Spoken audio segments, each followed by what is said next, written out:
ته د خپلې ازادۍ ترلاسه کولو په پار چاته منت کولو ته اړ شې نو هیڅکله به یې لاسته رانه وړې. ازادي باید په خپل مټ ترلاسه کړې. دغه د مالکوم ایکس له ویناوو څخه یوه وینا ده. له پیدایښت وروسته د ده نوم مالکوم لیتل کېښودل شو. دی هغه نامتو اسلامي داعی و چې له توکمه څخه امریکایي او د امریکا تابعیت یې هم درلود. دی وروسته په مالکوم ایکس یا حاجي مالک شباز مشهور شو. د په امریکا کې د اسلامي خوځښت تګلاره سمه کړې کومه چې په بشپړه توګه له سمې څخه بېلارې شوې وه. د حق عقیدې په لور یې خلک رابللي او د هغې په لار کې یې پر هر ډول ستونزو صبر کړی چې په پای کې د خپل دعوت او له حق څخه د دفاع په لار کې یې خپل ځان هم قرباني او شهید کړ. مالکوم ایکس د دیترویت په ښار کې د 1243 هجري کال د ذوالقعدې په 4مه زیږېدلی کوم چې د 1925 میلادي کال د می میاشتې له 29 ورځې سره سمون خوري. د په داسې کورنۍ کې دنیا ته سترګې وغړولې چې مشر یې په یوه توکمیزه پیښه کې وژل شوی و. دغه موده په امریکا کې د سپین پوستو او تور پوستو ترمنځ د توپیر او تمیز کولو له امله خورا له ګډوډۍ ډکه وه چې له امله یې مالکوم هم د سپین پوستو پر ضد له خورا کینې او بغض سره رالوی شو. هغه سره له دې چې خورا ذهین و خو د عنصریت له امله له ښوونځي هم وشړل شو. هغه بیا وروسته نیویارک ته ولاړ کوم هلته چې هغه ډېر عبث بې موخې او د مستۍ ژوند تیر کړ او په پایله کې د 20 کالو په عمر کې جیل ته هم ولاړ. خو بیا په قید کې د ده ژوند بدلون وکړ ځکه د اسلام قبول کړ او د خپل قید له مودې څخه یې لویه ګټه پورته کړه. د دې لامل دا و چې د ته په قید کې د هغه کتابونو د لوستلو فرصت میلاو شو چې بل هیڅ چاته په ګوتو نه ورغلی. د دغه راز د خبرو اترو او مناظرې کولو مهارت هم د دغه بندیخانې له عیسوي دین پوهانو سره زده کړ. کوم مهال چې هغه په 1952 میلادي کال کې له بند څخه خلاص شو تصمیم یې ونیو چې د اسلامي امت د غورځنګ د مشر ایلیجا محمد د لارښوونو په هکله ځان په ژوره توګه پوه کړي. نو په دیترویت ښار کې د خپل ورور خواته ولاړ، فاتحه یې زده کړه، مسجد ته ولاړ او د مسلمانانو له اخلاقو څخه اغېزمن شو. د دې ترڅنګ هغه ایلیجا محمد سره وکتل او د هغه له غورځنګ سره یو ځای شو.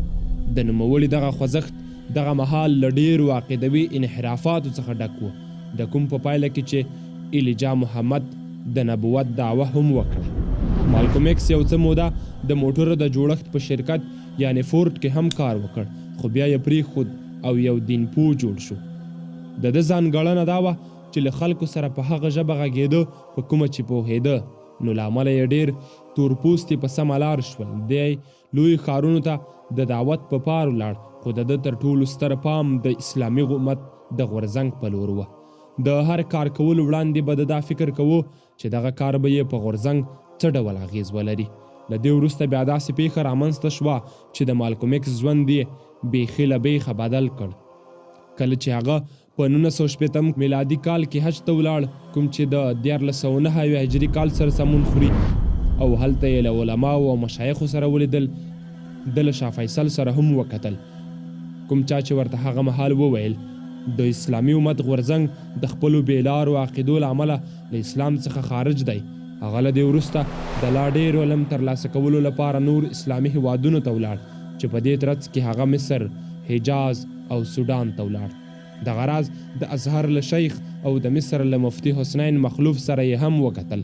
هغه له دغې وروسته بیرته خپل هیواد امریکا ته راغلی او خپل نوی اسلام اعلان کړ او د ژوند او دعوت یو تازه خو له خطر ډک پړاو یې پیل کړ.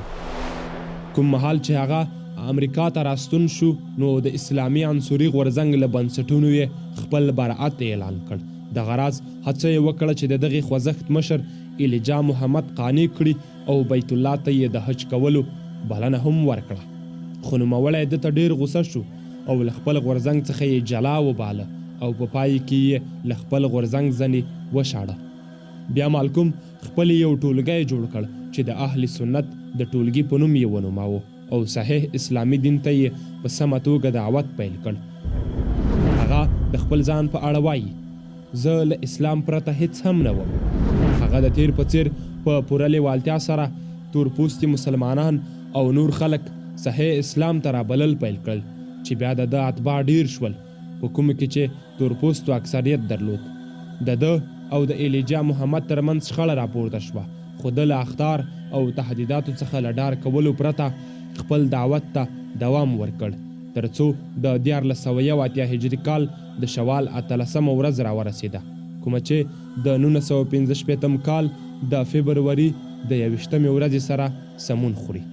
دا هغه ورځ ده چې درې تورپوستو ځوانانو پکې پر مالکوم ایکس ډزې وکړې کوم مهال چې هغه د نیویارک په پوهنتون کې خپل لیکچر یا وینا وړاندې کوله. هغه د 40 کلونو په عمر کې له دغې پیښې وروسته مړ شو.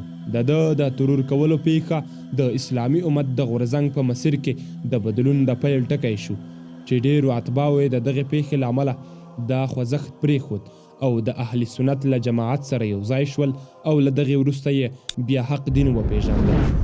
ډاکټر مسیري د مالکوم ایکس د ژوند په هکله وایي د ده ژوند یو الهي آواز دی او د هغه انساني روح ستاینه کوي کوم چې په ډیرو سختو او فاسد حالاتو کې هم د پاتې کېدو او د ټکر کولو لپاره چمتو وي.